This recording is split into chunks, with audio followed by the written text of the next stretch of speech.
Fala galera, boa noite.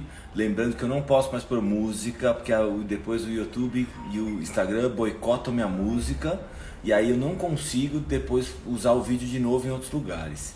Então vai sem música essas aberturas agora e vamos hoje falar um pouco sobre dor.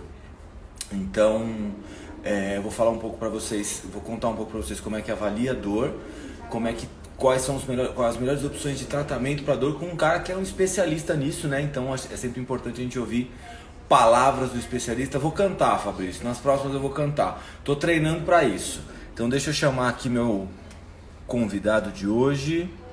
Ele estava escondido aqui. Aê! Ele tá entrando, viu? Sertanejo. E aí? Tudo bom, meu amigo? Beleza pura. Tudo maravilha? Você sabe que o Instagram tava me boicotando com as músicas, viu? Por quê? Porque ele dava tinha aqui negócio de plágio, direitos autorais, caramba, É quatro. verdade. E aí ele cortava os Você pode ser vídeos. bloqueado, inclusive. É. Você pode ser bloqueado, inclusive. Então, aí ele bloqueou minha página, depois ele bloqueava os vídeos, aí tive que parar, infelizmente. Mas assim, pra você eu vou falar, era um Red Hot Chili Peppers. Tá bom. Tá bom. Aí eu vou me... Peraí. Aí a gente se empolga, né? Tocando Red Hot, né? Aí sim. Eu sei que Aí eu se sei empolga, né? porque no currículo Lattes, no seu, tem lá Ah. baixista, né? É isso? É.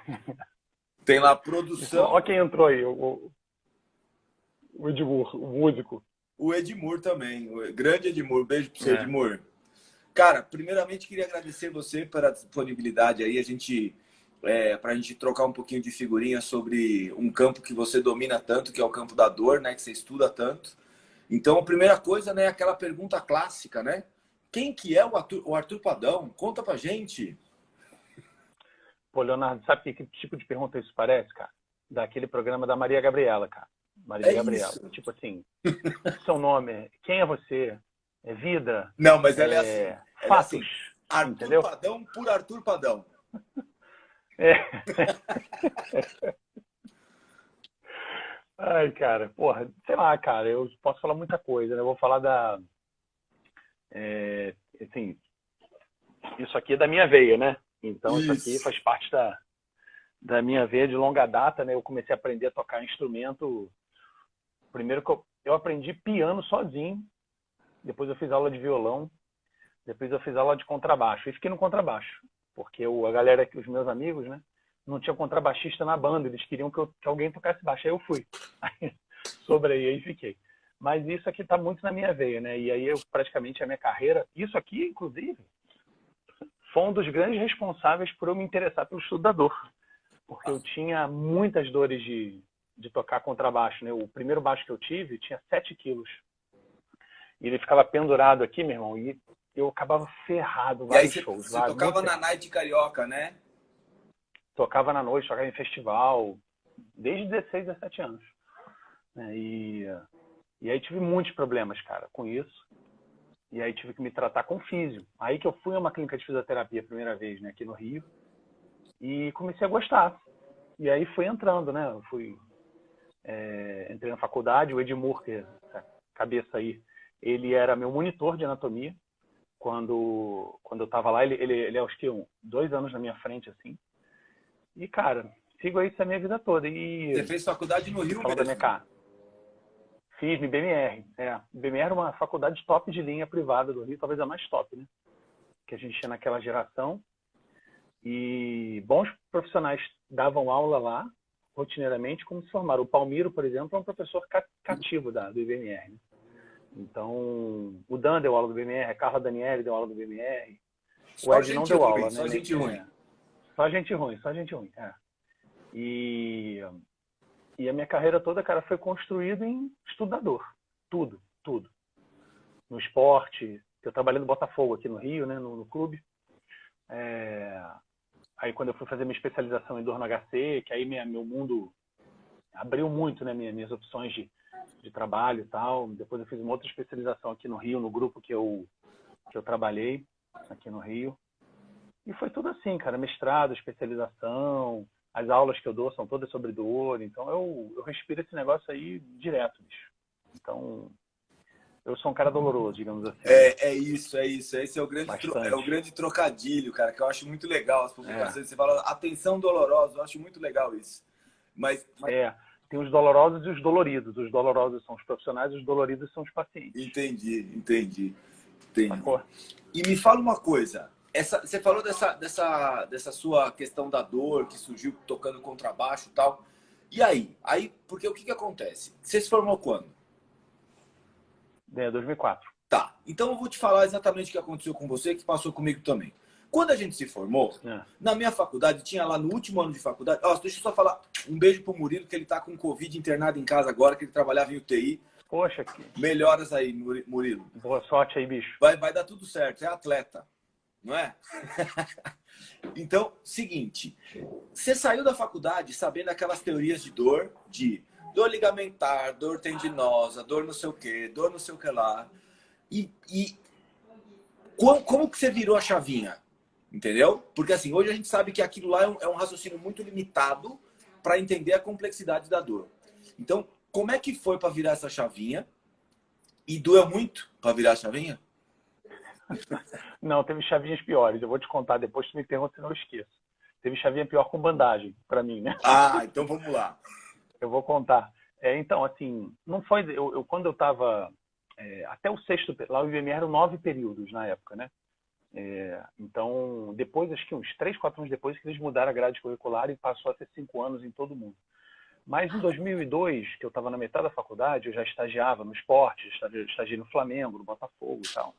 Eu conheci a Carla Daniele, Tá. aqui no Rio. Ela tinha acabado de voltar da Austrália. Eu insisti muito, eu enchi tanto o saco dela para fazer o curso do Maitland, que ela deixou. Ela não queria que nenhum acadêmico fizesse. E aí, cara, quando essa pegada na época com a Carla, o Edmur também era estagiário da Carla, do Palmiro, né? Ele rodou os mesmos ambientes que eu rodei. Fez muita diferença para mim, cara, porque a minha direção de continuar na profissão partiu dali, né? E eu fazia estágio com ela e com o ex-marido da Carla também, que é o Mário Sérgio. Então eu trabalhava com os dois, assim, eu acompanhava os dois. E, cara, eles estudavam dor com uma pegada muito australiana, porque os dois foram na Austrália, né? E aí, cara, era dor, mecanismo, raciocínio clínico, estava o Maitland, Mulligan, e aquilo, meu mundo mudou. Eu falei, caraca, meu irmão, é agora, eu quero ser físio. Eu decidi ser físio quando eu conheci os dois, né? Então, o André Chidiac, que era estagiário da Carla também naquela época, eles são mais velhos que eu, né? Formados, né? Então, ali foi um belo divisor de águas para eu decidir estudador, e eu fui estudador mesmo. Na própria faculdade, os meus amigos já me enchiam o saco, porque eu só falava de dores e tal. E tinha as minhas dores também, falava das dores dos outros. E teve um outro episódio marcante, quando eu fui fazer meu TCC, eu queria estudar dor neuropática. E aí minha professora me deu um esporro, cara, daqueles assim, nível estratosférico. Só faltou falar puta que pariu. Porra, Arthur, que merda é essa que tu vai estudar? Que ninguém entende porra nenhuma disso. Vai perder seu tempo fazendo TCC. Cara, eu fiquei transtornado com aquele negócio. Transtornado. Acabei trocando o tema do TCC e fui estudar bandagens patelares, porque eu trabalhava muito no esporte. Eu respirava bandagens, né, também, no esporte. E acabei indo fazendo na bandagem da Maconium, né? Em 2003, 2004 foi quando eu escrevi meu TCC. E aquilo ali foi um bom divisor de águas. E quando eu era acadêmico ainda, no penúltimo período, uma professora convidou um grupo de alunos para fazer estágio numa clínica de dor aqui no Rio, que era o CMD. E lá eu fiquei 8 anos, de estagiário até 2013, né? E dali, cara, foi o meu ponto de partida para trabalhar de forma multiprofissional. Então, eu já estava formado numa equipe de dor. Tá.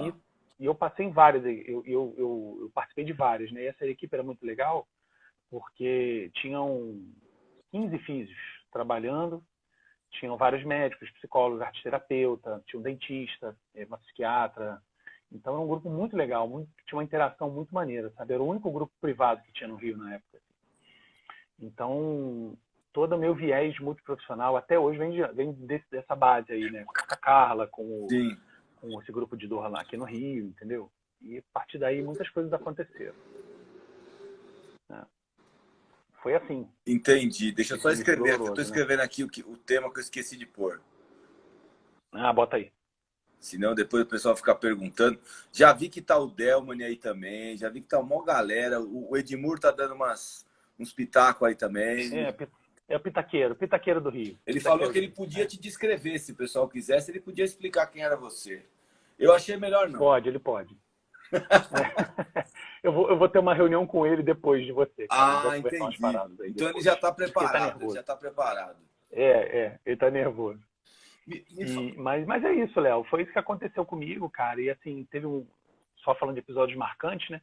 Esse grupo de dor que eu trabalhava, meu chefe era muito rigoroso, né? Era um médico, né?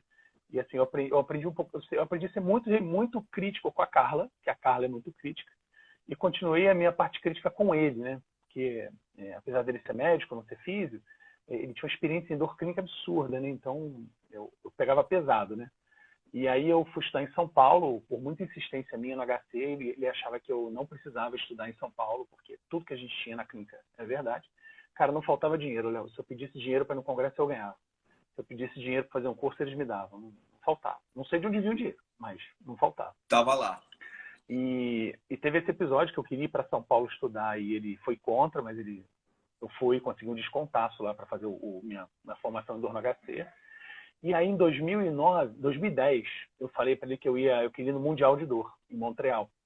Aí ele virou assim, porra, o que tu vai fazer nesse congresso? Você quer, bababá, tem tudo aqui. Eu falei, não, cara, tem que ir nessa porra, cara. Eu preciso conhecer o mundo fora do Brasil. Aí a gente publicou um trabalho sobre expectativas dos pacientes, apresentamos lá no Congresso de Montreal. E, meu irmão, eu cheguei lá. Eu estava acostumado a ir a congresso de dor de 100 pessoas, 120 pessoas. Quando eu cheguei lá, tinham 10 mil pessoas. E tinham 1.400 posters de congresso, sendo que eram 1.200 de pesquisa experimental com modelos animais. Aí eu falei assim, porra, meu irmão, o que é isso, cara? Eu tô muito fora. Eu pensei, cara, eu tô... Aí eu comecei a pensar em sair da clínica, quando eu voltei desse congresso, entendeu? E aí demorei uns 3 anos para sair. Tá. Para me preparar para sair, porque eu tinha um vínculo muito forte, né, com o grupo, né? Então foi difícil. E aí Mas aí foi isso aí. Aí você caiu no mestrado quando? Foi 2013. Então, em 2009, uma das professoras do nosso grupo de dor era a professora do Fundão, a professora Alicia, fisiatra. Ela convidou quem quisesse experimentar o mestrado no Fundão. Eu fui. E eu fiquei, fui o único que fiquei no mestrado. E eu estudei dor em hanseníase, dor neuropática em hanseníase, que é lepra, né? E muita gente não sabe que é hanseníase, por isso que eu falei. E eu fiquei no Fundão de 2009 a 2013. Eu fiz estágio probatório, passei por todas as dificuldades do Fundão. Implodiram, na época que eu ia entrar, eles implodiram metade do prédio do Fundão, que não funcionou nunca, né? Eram 50 anos que era um túmulo aquilo. Implodiram, demorou mais um ano para eu entrar no programa. Cara, todo o serviço público no Rio de Janeiro, ele faz tudo para você desistir. Se você não insistir, você não consegue. exato. Entendeu? E aí consegui defender em 2013, Tá. o mestrado. E eu gosto de falar da trajetória por um motivo. Porque, assim, muita gente fala assim, acontece problema, óbvio, na sua vida, isso aqui foi a parte boa da história que você contou, certo? No meio do caminho, teve uma porrada de tropeçada, teve uma porrada de queda, teve uma porrada de acontecimento na sua vida que deve ter abalado, não sei o que, e você acabou indo atrás. Então, assim, o caminho, quando a gente conta a história hoje, a gente conta a parte boa. Só que, assim, também teve um monte de tropeção aí que aconteceu, que acontece com todo mundo. Então, assim, às vezes a pessoa olha para você hoje e fala assim, não, olha lá, o cara tem não sei quantos mil seguidores, tem não sei o quê, faz isso, faz aquilo, faz não sei o que lá. Só que, peraí, você tá desde 2004 na luta, fazendo coisa, estudando e lendo e não sei o que, divulgando conhecimento e tal. Então, já vou até avisar, quem quiser seguir, ó, deve estar aqui em cima, a página do Arthur Padão, tem muita coisa legal lá. Entendeu? Muita coisa muito legal lá. Então segue. Se tiver dúvida, pergunta para ele no direct ou manda aqui. Porque já veio uma pergunta aqui, ó. Quando teremos a disciplina dor obrigatória no currículo da graduação? Muitos tratam a dor sem saber o que é. E isso é uma coisa foda. Eu já te digo que praticamente não sei, acho que nunca. Nunca vai ter. Porque esse é um problema da disciplina no mundo todo. Se você olhar para os Estados Unidos, que é uma parada de caralho, fisioterapeuta americano, meu irmão, não tem disciplina de dor, só tem onde a Sluca trabalha, que é em Washington. O resto não tem. Sim. Agora, tu vai para outros países que tem uma formação em dor mais importante, como no Canadá, na Universidade de McGill, na Bélgica. Porra, os caras têm disciplina. Mas isso não significa que a gente esteja defasado com eles, não, meu irmão. Sim. Acho que a grande diferença, Léo, assim, em relação ao estudo da dor e tal, é que hoje, tudo que eles veem lá, a gente vê aqui. A gente tem a mesma informação. Sim. Então, aquela defasagem de tempo que tinha antigamente, você solicitava... Eu passei por isso por causa da... para eu pedir um artigo na biblioteca da faculdade, demorava 2, 3 semanas para chegar a impressão, cara. Xerox. Exato, entendeu? Exato. Hoje não tem mais essa porra. Hoje não tem barreira para você. Para fazer seu adquirir mestrado, você conhecimento, né? imprimiu quantos artigos para fazer o mestrado? Eu quase que... Puta que pariu, cara. Eu deflorestei uma Amazônia, se bobear, para fazer o meu. De tanta impressão. Porque Cara, gente... eu fui estudar... Hanseníase não é um tema muito difundido, né? Mas dor em hanseníase, cara, eu tive que procurar entrar em contato com vários autores de fora, porque eram artigos difíceis de eu conseguir, porque não eram de revistas livres, não tinha Sci-Hub na época, né? Exato. Então eu tinha que falar com os caras. E pior de tudo, autor indiano, chinês, que a hanseníase é uma doença endêmica nesses países, né? Então os caras escrevem sobre isso. Então, foi uma relação, mas foi muito, muito maneiro. Foi uma baita experiência passar pelo fundão. E assim, cara,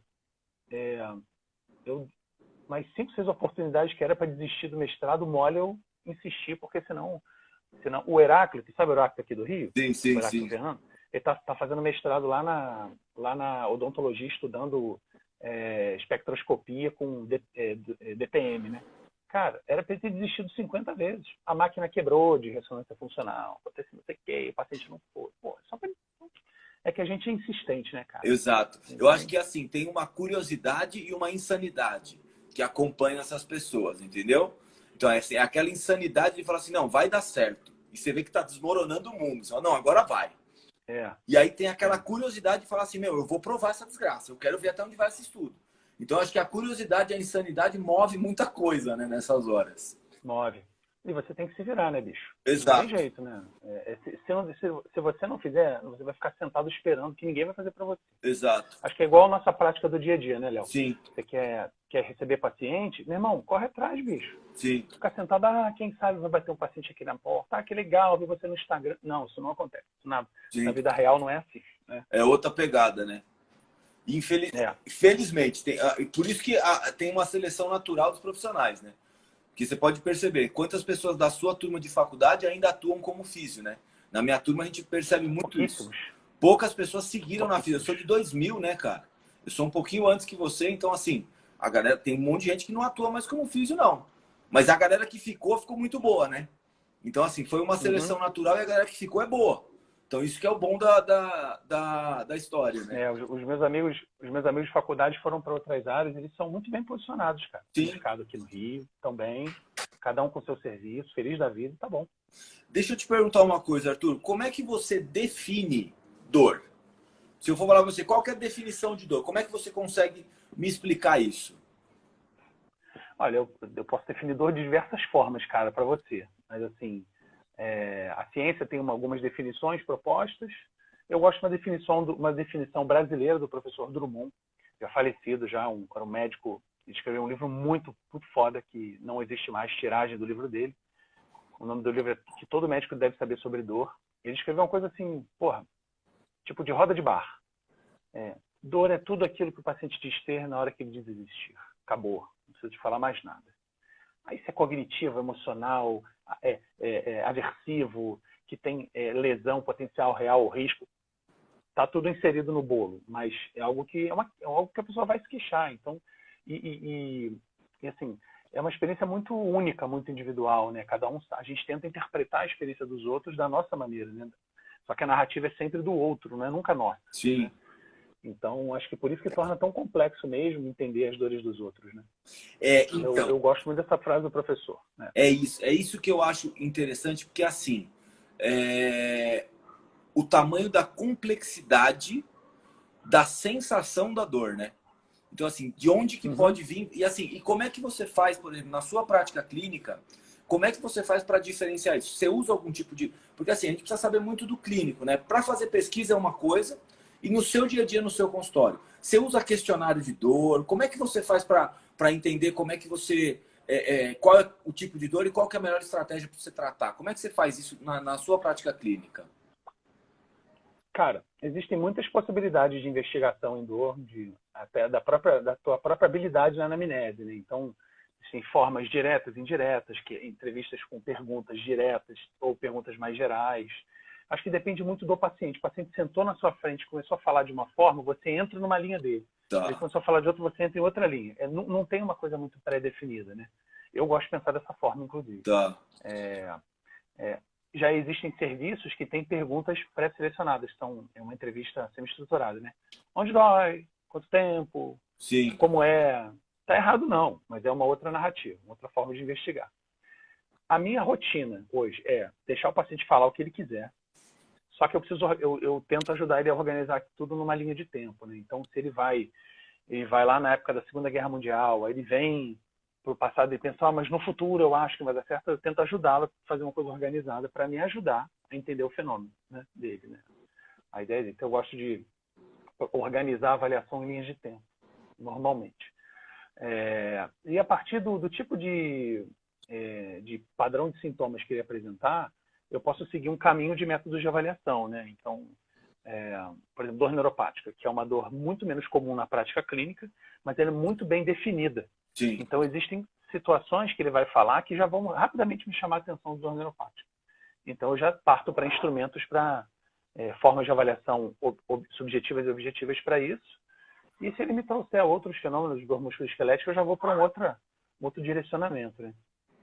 Uma das coisas que eu recomendo sempre aos meus colegas é tentarem organizar a avaliação na própria cabeça, se é alguma coisa assim bem sistemática, para facilitar o raciocínio do terapeuta, e que ele pelo menos use um instrumento para avaliar a função e um instrumento para avaliar a dor, um instrumento clínico, assim. E aí a gente tem vários questionários, vários para tudo quanto é tipo de coisa, testes clínicos funcionais, exame neurológico, que para mim o exame neurológico deveria ser feito em todo mundo, é uma rotina minha, né? Então, eu tenho essa necessidade de fazer o exame neurológico em todo mundo. Eu já vi muitos casos de bandeiras vermelhas graves que passaram pelo médico e o médico não examinou, entendeu? Exato. Então, eu me sinto muito também, na obrigação de fazer para eu ficar tranquilo. nesse caso que você falou, acontece muito também hoje o seguinte: o fisioterapeuta está saindo de ser um profissional de derivação para ser um profissional de primeiro contato. Então, antes, Sim. a gente recebia muito paciente vindo do médico e já com algum tipo de padrão de dor. E aí o grande problema nosso, a nossa briga era com o ortopedista, né? Que era tendinite do supraespinhoso. Então, doeu atrás do ombro é supra, doeu na frente é bursa, e vamos que vamos. Então, não tinha muita avaliação. E aí tinha aquele nocebão, que era aquele calhamaço de exame, que vinha junto para dar aquela força para o paciente catastrofizar de vez, né? Então, e agora a gente está recebendo muito mais paciente com o primeiro contato. Então, as nossas ferramentas de avaliação têm que modificar. A nossa abordagem tem que modificar. Com certeza, cara. Com certeza, Léo. E assim, se você assume esse papel de primeiro contato, você tem que diagnosticar problemas. Exato. Como, por exemplo, bandeiras vermelhas. Você pode não saber qual é a bandeira vermelha. Sim. Tipo, qual é a doença que ele tem, mas você sabe que tem uma bandeira vermelha. Ou, pelo menos, desconfia. E aí você faz o encaminhamento adequado, né? E aí a gente entra numa outra questão. É o treinamento do físico para saber identificar essas bandeiras. Exato. Eu vou dizer para você que, normalmente, eu tenho uns físicos que trabalham comigo, né? A gente treina isso com regularidade, mas, de uma forma geral, os físicos não fazem um exame neurológico mínimo, né? Que dirá um exame músculo-esquelético mínimo também, né? Então, assim, a gente precisa assumir esse papel, cara, porque os médicos não vão fazer. Sim. Os médicos que trabalham comigo, eles até se interessam por examinar, mas eles querem examinar para pensar na doença e dar o tratamento logo, normalmente intervencionismo, que está na moda, e vamos embora. E a gente é mais calmo, a gente é mais pensador nisso, né? E eu acho que o físio tem muitas frentes de entrada no trabalho de dor, cara. Seja sozinho ou seja trabalhando em equipe. Né? Ele sozinho, ele toma decisões. Então, você está sozinho, você tem que tomar uma decisão sobre encaminhar ou não o paciente para um profissional adequado, né? Sim. Se você está em equipe, você consegue compartilhar com outros colegas as suas decisões, as suas angústias, né? Hipóteses que você pode estar pensando sobre cada caso. Então, assim, essa questão do primeiro contato, a gente não sai formado para fazer primeiro Sim. contato. A gente sai formado para fazer reabilitação. Eu não gosto do termo assim, não, reabilitação, né? Lá no IBMR, que é a faculdade que eu me formei, que é Instituto Brasileiro de Medicina de Reabilitação, a gente é treinado para trabalhar com diagnóstico médico, praticamente, né? Sim. E aí a gente vai para a nossa realidade, vai brigando para fugir dessa ideia do diagnóstico médico, então um diagnóstico funcional. Mas, porra, cara, não tem uma linguagem comum, né? Nem todo mundo usa uma CIF, por exemplo, para falar Sim. pelo menos dos domínios da CIF. Então, assim, ainda falta uma integração maior, tipo, assim, roteirinho, né? O físio faz isso, isso, isso, isso. Não tem esse roteirinho. É roteirinho, cada um faz uma coisa.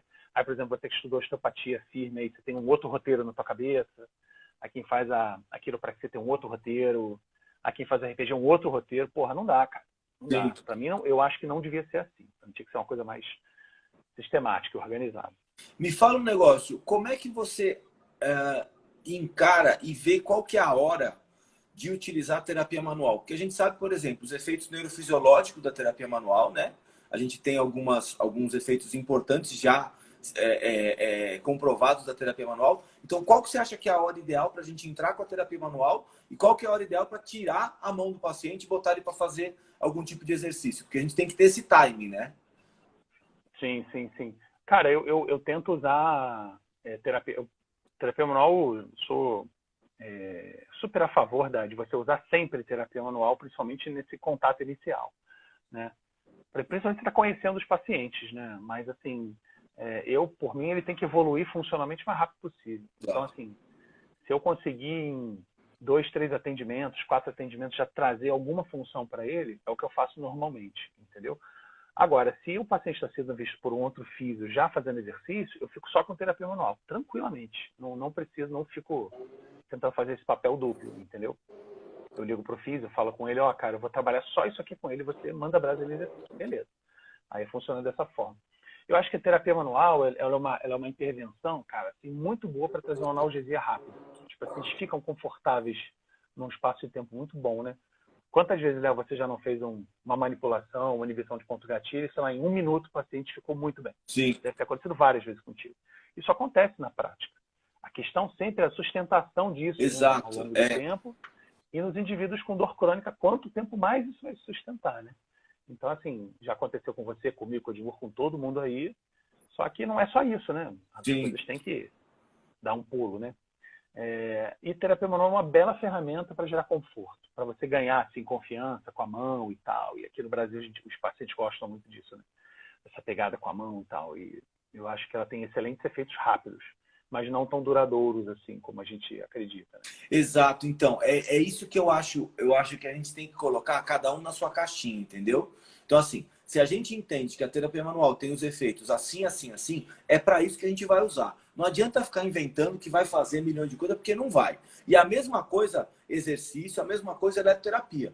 Cada um tem a sua função. Então, se a gente não usar e potencializar dentro da função, a gente vai começar a fazer uma salada no paciente e o que a gente acaba fazendo com isso E é faz. cronificando o quadro.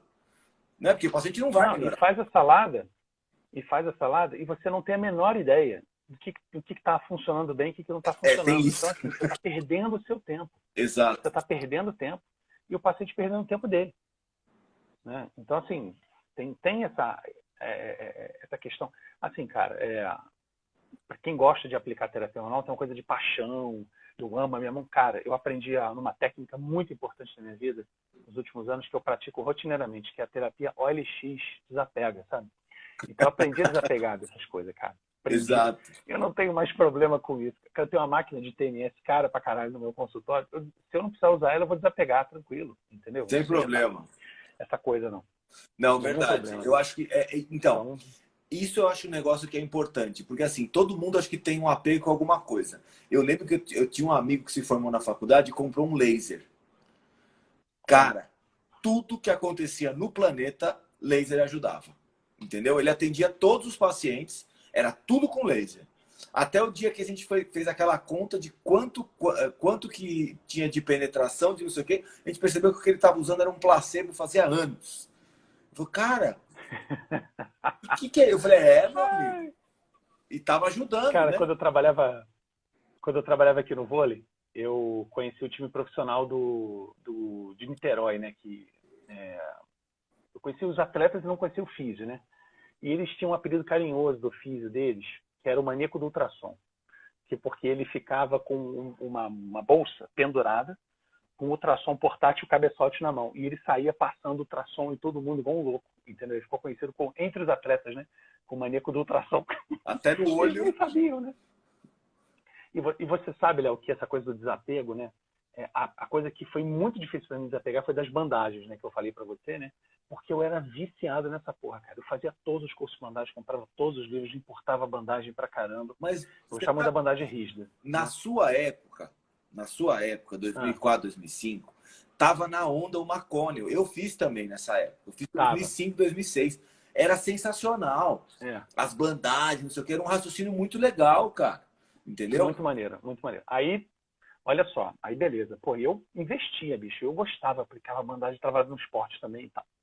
Aí, por meados de 2013, 2014, me sai uma publicação do acho que é Manoterapy ou da Physical Therapy, comparando bandagem antes e depois na ressonância magnética. Eu falei assim, vixe, ferrou. Ferrou, porque nego já estava dando pau no kinesiotape pra caramba naquela época. Aí eles fizeram lá a bandagem da Macônio, corrigindo a patela de acordo com as disfunções clínicas que você identificava. O que acontecia na ressonância magnética? Nada. Não fazia a menor diferença. Eu falei assim, eu fiquei uma semana em choque. Falando, doeu. Porra, doeu, porque eu gostava muito da parada, entendeu? Muito. E eu falei assim, cara, eu estou oferecendo coisa ruim aos meus pacientes. Eu fiquei meio que na crise, né? E assim, aí depois, de um tempo depois, eu entendi que não, era a ciência que tinha de uma forma e a ciência mudou. Eu precisava mudar o meu pensamento. E aí eu mudei meu pensamento com isso e com kinesiotape também. Então, que eram coisas que eu gostava, né? E, cara, a gente tem que seguir. A ciência fala de uma forma, a gente tem que seguir. Sim. Não é para fazer essa maluquice que se faz agora com cloroquina, que, porra, o Brasil vai fora da curva total e o mundo inteiro não está fazendo. E a gente fica nessa, entendeu? Essa paixonite não existe comigo. Mas o problema, sabe o que é? É da nossa formação. Eu acho que na nossa formação a gente já aprende a se apegar em algumas coisas e não consegue soltar. Já da formação, entendeu? E aí vem vindo essa cultura mesmo. E é complicado você mudar. Por isso que eu sempre pergunto assim, quando que mudou a chavinha? Eu perguntei para Juliana, porque a Juliana também teve uma trajetória mais ou menos parecida. Ela era biomecânica. A Ju foi para o Canadá. Aí, de repente, ela falou, pera um pouquinho, eu corrigi toda a biomecânica aqui nesses pacientes e a dor ficou pior? Como pode ser? E aí ela começou a entender que a dor era outra parada, que a biomecânica é uma e continua lá. Não vamos menosprezar a biomecânica, porém, quando a gente vai entender a dor, é outra compreensão. Ó, peraí que veio uma pergunta aqui, ó. Da Daniele. Estou estudando para contribuir na criação de um aplicativo para o tratamento de dor na prática clínica. O que vocês pensam a respeito? Eu acho que esse é o futuro, cara. Ainda mais depois do Covid, né? As pessoas... Você acha que vai todo mundo... não, parei de atender online, agora eu vou presencial. Não vai não, cara. As pessoas, isso vai continuar. E o futuro dos sistemas, né? De tudo que acontece na sua vida vai ser online. Então, assim, é uma forma de você conseguir trabalhar, né? Então, eu acho que a gente tem que se adequar às coisas que estão evoluindo e não brigar. Porque não adianta brigar. Você vê que todos os cursos possíveis e imagináveis de formação, alguma coisa na vida, estão online. Não estou concordando com eles ou não, mas sim, eles estão lá para você se preparar, entendeu? De alguma forma. Então, esse é o futuro. Eu sou super a favor de ferramentas online, super. Eu também acho interessante. Eu acho que a gente tem que começar a aceitar isso. Porque os motoristas de táxi tentaram proibir o Uber, né? Mas não rolou. Não deu certo. Não ia colar. Entendeu? Então, assim, ou a gente vai se adequar à modernidade, ou a gente vai ser atropelado. Aí a gente escolhe. Não tem outra opção, né? Deixa eu te perguntar um negócio. Então, assim, ó. O que você considera, por exemplo, quando você está na anamnese falando do paciente com dor musculoesquelética, o que você considera um fator de risco importante? O que você considera um fator de risco intermediário? E o que você acha que é um fator de risco que talvez possa contribuir ou não? Como é que você pode dividir isso? O que você pensa de fator de risco para dor musculoesquelética? Fator de risco está falando para lesão musculoesquelética ou para ele... Para dor evoluir de forma crônica. Isso. Evoluir de forma crônica. Um fator bem importante os fatores mais importantes para a cronicidade, se a gente separar assim, como ser eu não gosto de ser biopsicossocial não, né? Mas Biológico, um fator biológico importante para a cronicidade é sono. Qualquer prejuízo que você tenha no sono, independente da causa. Incapacidade funcional, né, que é de rotina aí dos filhos, né? Em relação aos fatores psicológicos, vários. Depressão e ansiedade, topo da lista, de Tá. todos para a cronicidade. Catastrofismo e medo e evitação de movimento. Principalmente quando... Essa depressão e essa ansiedade, quando que é o limite de você ajudar e quando que é o limite de enviar para um psicólogo, ou sempre vai precisar do multidisciplinar? Cara, não necessariamente vai precisar do multi, né? Você tem que perceber na tua avaliação que a incapacidade do paciente ou os fatores de não melhora tem a ver com fatores psicológicos, né? Com ansiedade, depressão. Você tem que fazer essa ligação e o paciente tem que perceber isso também, porque senão ele vai achar que tudo é músculo esquelético e, na verdade, o músculo esquelético é secundário, né? A condição dele, né? Então, assim, você, para detectar depressão e ansiedade, você pode usar instrumentos de rastreio de depressão e ansiedade, que aí você tem questionários como o BDI e o BAI, que é o BEC de depressão e ansiedade, o HAD, que é o depressão e ansiedade hospitalar, ou você perceber ali sinais e sintomas que possam... Porque depressão e ansiedade também geram muitos sintomas somáticos, né? Especialmente ansiedade. Né? A ansiedade gera dormências em pernas e braços, palpitação. É super simpático a ansiedade, né? Extremamente, assim, hiperativo, né? Então, você tem que rastrear isso, né? Agora, uma coisa interessante é que quando você junta ansiedade ou depressão com medo e evitação de atividade e catastrofismo, você tem muita relação de incapacidade funcional. Tá. O paciente tem um nível de prejuízo funcional muito grande por um estado mental dele prejudicado, né? Então, falamos desses. E dos sociais, afastamento do trabalho. Assim, é muito, muito fácil o paciente afastado do trabalho evoluir para a cronicidade, porque ele não vai ser produtivo, ele vai ter uma verba provavelmente secundária, não a verba do trabalho dele, né?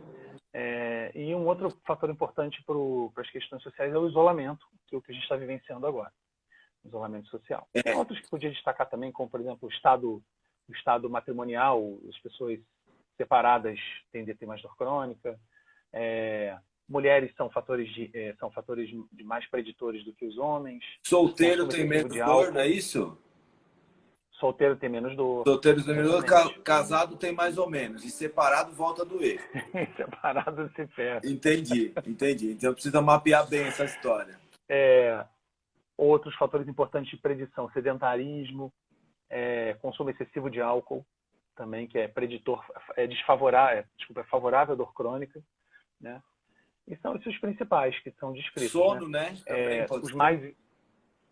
Qual? Qualidade do sono, né? A qualidade do sono. Tá. São todos importantes que podem facilitar a evolução para a cronicidade. E existem algumas síndromes dolorosas, algumas condições dolorosas que o paciente evolui muito rápido para a cronicidade, que é dor neuropática, com lesão aguda, dor pós-operatória e traumas agudos importantes musculoesqueléticos, né? Que o paciente não tem uma boa analgesia. É o mesmo problema para dor pós-operatória, uma analgesia ineficiente prescrita, né, do paciente, ou o paciente não consegue uma analgesia suficiente num trauma agudo. Ele tem uma facilidade muito grande. Mas tem uma coisa interessante, Léo, é que assim, vamos lá, 10 pessoas têm torção de tornozelo, né? Aí digamos que duas evoluíram para a cronicidade. Nessas duas, com muita chance, ou ele tem lesão de nervo, que não é tão incomum assim nas torções, ou ele tem algum fator psicossocial que aproximou o paciente da cronicidade, né? Então, essa é a conta aí desses casos de evolução. Esse mapeamento, né? Então a gente tem que mapear por todos esses lados para conseguir... O ideal é você mapear, Tá. O ideal. E aí... É você ter uma avaliação que você consiga olhar esses domínios de uma forma geral. Isso não significa que você tenha habilidade de lidar com esses domínios todos. Essa é outra questão. Sim, né? Sim. Então, até mesmo quando a gente não é treinado para falar de depressão e ansiedade. Sim. Você fala de depressão e ansiedade com a sua experiência ou quando você tem um mínimo de treinamento em equipe. Mas você tem que ser treinado minimamente para rastrear isso. Isso com certeza. Tá. Só fizeram 2 perguntas aqui. Perguntaram sobre obesidade e má alimentação. Se pode ser considerado também fator de risco. Obesidade, sim. Obesidade é fator de predição para dor crônica. Má alimentação, não sei dizer. depende muito do... talvez tenha alguns alimentos que são favoráveis ou não. Agora, existem doenças, né, síndromes dolorosas, como enxaqueca, algumas doenças funcionais que são viscerais, né, intestino irritável, colo irritável, que aí você tem alimentos bem marcantes que o paciente consome e tem reações, né, sendo de intolerância ou alergia, né? Ou doença como doença de Crohn também. As doenças reumáticas e imunológicas, elas tendem a ter muita conexão com a alimentação, né? Assim. Sim. Então, são pacientes que tendem a ter esses problemas associados, mas isso não é corriqueiro, né? O sedentarismo é muito mais. Sim, sim. Verdade. E me fala um negócio. Deixa eu ver como é que eu posso te perguntar. Dentro desses... Sem dedo, hein? Sem dedo. Pergunta logo. Dentro desses tipos de dor aí. Então, se a gente pensa numa dor neuropática, numa dor nociplástica, numa dor nociceptiva, como que são os resultados clínicos? O que a gente pode esperar de resultado clínico desse tipo de dor? E como é que a gente pode perceber essas diferenças na evolução desses pacientes? Ozonioterapia e microfisioterapia, se a gente usa na prática clínica. Não vamos responder essa pergunta. Melhor não. Melhor não. Eu tive, cara, só vou fazer um parênteses. Eu tive 2 problemas em curso por causa de microfisioterapia. Num dia eu conto essa história desses cursos. Eu também já tive Porto Velho e foi em Ribeirão Preto. Foi em Ribeirão Preto. Mas deixa para lá. Esses 3 mecanismos são os mecanismos que estão aí meio que na boca da galera, né?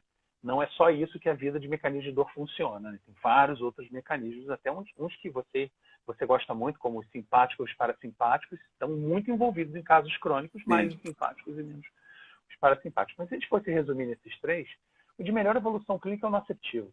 Porque tem a ver normalmente com disfunção tecidual, inflamação, excesso de uso daquela região e tal, de estímulo, reduzir o estímulo melhor. Então, são de melhor evolução clínica, né?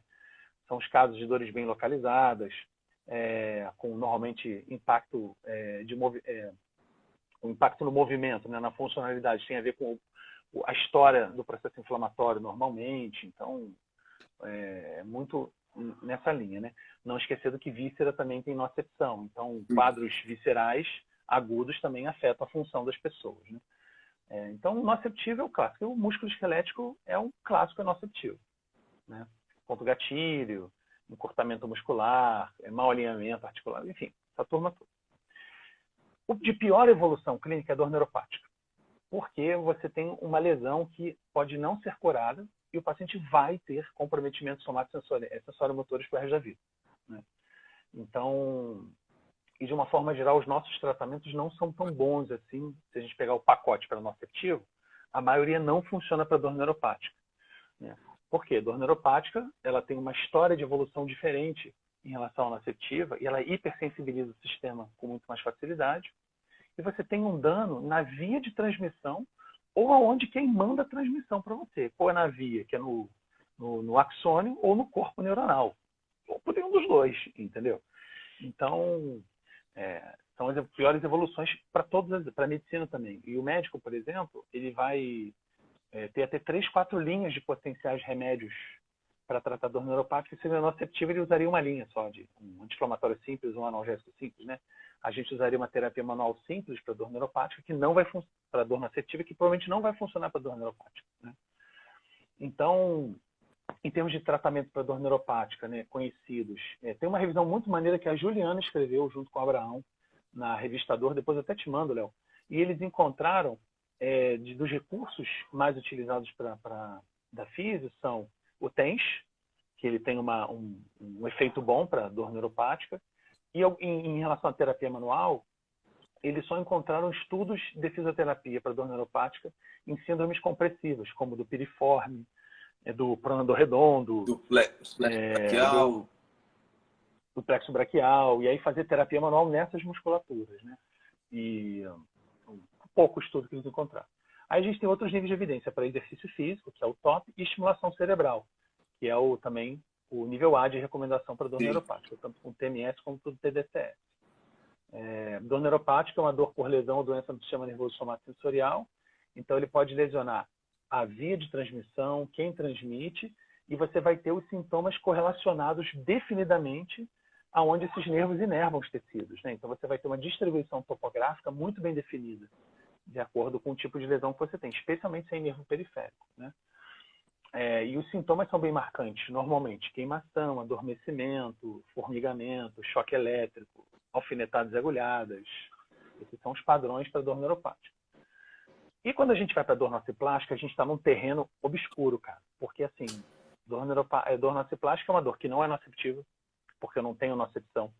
Não é neuropática, porque eu não tenho lesão no sistema nervoso, mas eu tenho uma via noceptiva alterada, disfuncional. Então, consequentemente, eu só sei que a via está alterada. O que vem além disso pode vir qualquer coisa. Então, eu posso chamar a dor nociplástica do cara que tem fibro, super difícil, super complexo, que tem uma série de sintomas generalizados, inclusive dor, para o cara que tem DTM, que tem uma dor bem localizada na TM, por exemplo. Então, é extremamente variado o espectro para a dor nociplástica, né? Antigamente se chamava esses episódios nociplásticos de sensibilização central, mas sensibilização central é um fenômeno fisiológico que persistentemente evolui para um quadro. Essa era a minha outra pergunta. Pode evoluir. Essa era a minha outra pergunta da sensibilização central mesmo, que eu queria saber como que você pensa disso. Porque a sensibilização central é um fenômeno fisiológico de aumento da atividade neuronal devido a alguma resposta de ameaça que ocorre no sistema. Qual é a ameaça? Não sei. Eu só sei que ele está hiperativado. Então, ele está supralimiar. Então, ele tem uma hiperatividade neuronal, medular ou no tronco cerebral, cérebro. Pode ser qualquer uma dessas áreas. Então, quando ele está em hiperatividade, é mais fácil captar estímulos. E a entrada de nocepção recorrente aumenta essa resposta. Só que chega um momento que o sistema nervoso central muda e ele evolui para uma sensibilização central anormal, disfuncional e tal. E antigamente chamavam isso de dor central, né? Depois chamaram de dor por sensibilização central e agora a gente chama de dor nociplástica, né? O fenômeno, que é um fenômeno desproporcional, disfuncional e excessivo do sistema. Dor noceptiva é um fenômeno bem localizado, bem definido e específico da condição que o paciente sofreu. Dor neuropática é muito bem definido, muito bem explicado e tem sintomas muito específicos. Tá. Então, dá para diferenciar clinicamente bem os três. Isso, só que, Léo, às vezes... Isso numa anamnese bem feita, você consegue detectar muita coisa já disso, né? Consegue. Pensando até inclusive, na telereabilitação, né? Agora. Consegue. A entrevista você consegue. Você vai falhar no exame físico, né? Tá. Porque o exame somatosensorial dos três vai ser bem diferente. Você usar algometria, examinar as sensibilidades, a força. Espera-se que a força na dor nociplástica seja normal, mas a noceptiva, dependendo do segmento, pode ter redução de força. Exato. Né? Aí ele vai ter redução de força por desuso, que na neuropática pode ter redução de força pela lesão, pelo dano. Aí você vai encontrar outros achados. Então, acho que o exame físico fica muito prejudicado na telemedicina, né? Por mais que você tenha um excelente olho, cara, vai ficar prejudicado, não tem jeito. Né? Então, assim, se você estiver muito ligado nos sintomas, você consegue minimamente detectar esses mecanismos separados ou juntos na condição do paciente, né? E quanto mais crônica a condição, mais favorável. Essa era uma outra pergunta que eu ia te fazer. O paciente pode ter, porque, por exemplo, na questão dos subgrupos para dor lombar, o paciente pode estar em 2 subgrupos. E na dor? Pode. E na dor? Pode ter 2 mecanismos no mesmo corpo? Pensa em um paciente com dor neuropática que você atendido aí, por exemplo. Você atendeu algum recentemente com lesão de nervo? Eu não estou atendendo desde que começou a pandemia. Mas, sim. Está parado. Sim. Tá. Então, eu vi... eu vejo com frequência pacientes com lesões de nervos, né? Porque é uma área minha de trabalho, né? Então, pensar que ele fez uma lesão no nervo mediano. Aí ele tem dor neuropática na distribuição do mediano. Só que na distribuição do mediano você tem músculos. E esses músculos formam pontos gatilhos com frequência. Então, você também tem dor noceptiva. Tá. Né? Então, você tem uma neuropática envolvida. Você tem uma dor noceptiva envolvida músculo-esquelética. E quando que você vai ver uma nociplástica? De repente, o cara começa a ter sintomas do outro lado e não tem lesão desse lado. Tá. Ou seja, que é comum nas dores nociplásticas, você ter simetria de sintomas, comparando um lado com o outro, e um com lesão, outro sem lesão. Existem exemplos até mais comuns do que no membro superior, que é a osteoartrose de joelho. você encontra uma osteoartrose avançada num joelho, você não tem no outro, você tem a mesma distribuição de sintomas no joelho sem doença, né? Então, isso é um fenômeno nociplástico. Entendi. Ó, isso não é incomum. Deixa eu só fazer uma pergunta que a Thali Borim perguntou aqui, ó. O que vocês acham das dores na coluna com relação ao movimento da vida da pessoa? Por exemplo, dor lombar, dinheiro, dor torácica, pessoas antissociais e dor cervical, perfeccionistas. Já ouviram falar nisso? Eu já li o livro da Louise Hay. Você já leu? Você pode curar sua Não vida? sabia. Eu sei que dor torácica pode ser dor tourácica, de corneado, né? Então, da chifrada, o problema é o seguinte. Dor torácica, né? Eu já ouvi um monte de coisa disso aí. E assim, eu não consigo fazer nenhuma relação com nada. Você consegue fazer alguma relação disso? Eu acho que distribuição, inclusive, de dor referida, por exemplo, de relações que nem tem, né? Sim. Eu não sei como é que se chega a essas conclusões, Léo, porque tem vários métodos, né? Como a própria medicina germânica, tal. Os caras têm uma forma de pensar deles. Sim. Eu não sei como eles chegam nisso, porque eu nunca estudei isso. Sim. Mas normalmente vem de uma metodologia que tem um criador, um cara que pensa naquilo, tal. Não sei como ele chega àquela conclusão, mas chegou a alguma conclusão. Como ele chegou, eu não sei, né? Eu não tenho a menor ideia. Eu também não conheço essas teorias, não. Eu acho essas teorias, às vezes, até eu acho muita viagem para minha cabecinha, sabe? Eu acho que passa do ponto da minha cabecinha. Minha cabecinha não tem como compreender essas coisas. Infelizmente. Eu até queria. Agora, deixa eu te perguntar uma coisa. Agora é aquela pergunta mais importante da noite, que não pode ser uma resposta igual do Senado, que é aquela resposta política. Tem que ser uma resposta real. Certo? Tem que ter uma resposta que esteja incluída no profissional que responde. Ele tem que estar, tudo que ele diz que ele é, tem que estar no currículo Lattes, né? Exato. Eu posso ter feito mestrado e mentido, na verdade, né? Se você sonhou que você fez o mestrado, não pode pôr no Lattes. Vamos combinar. Cara, Léo, eu fico assim, cara, como se chega a essas pessoas, né, cara? Como é que escolhe um indivíduo desse? Não, deixa eu falar, melhor a gente não discutir. Não, tudo bem, eu entendo. Agora é o seguinte, o que é uma merda, Arthur? Olha quem tá chegando, ó. Esse é o clássico das suas lives, né? É lógico, aqui, ó. O que é uma merda? É o Mr. Hank do... Isso, ele mesmo, ele mesmo. O que é uma merda? O que é uma merda? O que é uma merda pra você? Cara, uma merda é assim, o paciente morrer. Pra mim é uma merda. Não, mais, tem que ser... Não, aí você tá muito político. Mas, por exemplo, no tratamento muito da político? dor. No tratamento da dor, o que é uma merda? O que você faz que é uma... O que você vê fazendo que é uma merda pra dor? No tratamento, o que é uma merda é tratar o lado contralateral, que não tem problema nenhum. Isso pra mim é uma merda. Né? Outra merda, você trata e você não sabe o que você está fazendo. Tá. Isso é outra merda em método de avaliação. Outra merda é você não escutar os pacientes e interromper o tempo todo. Essa é outra merda. Outra merda é você dizer que você manipula fácil e que sua mão só chega na pele. Opa! Assim, senão sua mão não vai lá dentro. Tem uma moça aí que vai gostar dessa parte, hein? A Mariane apareceu aí agora.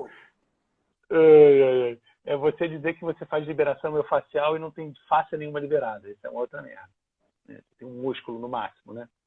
Tá bom de merda ou o que mais? Tá bom de merda, tá bom. Valeu. Peraí, pode ter mais uma merda. Quando você fala merda. Vamos ver se o pessoal... Se valeu, faz assim, galera. Se valeu, faz assim, ó. Isso. Concluindo, não faça merda. Se valeu a merda, faz assim, ó. Se não, tem que falar. E a Mari, agora que eu vi que a Mari tá aqui. Mas você sabe o que acontece? É aquela história das crenças que a gente tava falando. Sabe? Você vai lá, você faz um curso com o cara te convence de uma parada, você começa a repetir aquilo exaustivamente no seu consultório, e aí quando você começa a repetir exaustivamente, um ou outro paciente melhora com aquilo. Você concorda comigo? Melhora. Porque assim, Concordo, não é só a intervenção que faz o cara melhorar, entendeu? Então, tem fatores de melhora que não são da sua intervenção, e aí você coloca tudo na intervenção, fica felizão e acha que está ajudando. Léo, as pessoas melhoram por tantas coisas, né? Exato. Elas melhoram porque tinham que melhorar mesmo, melhoram porque você deu uma atenção absurda que o paciente ninguém deu. Tantas coisas fazem as pessoas melhorarem, né?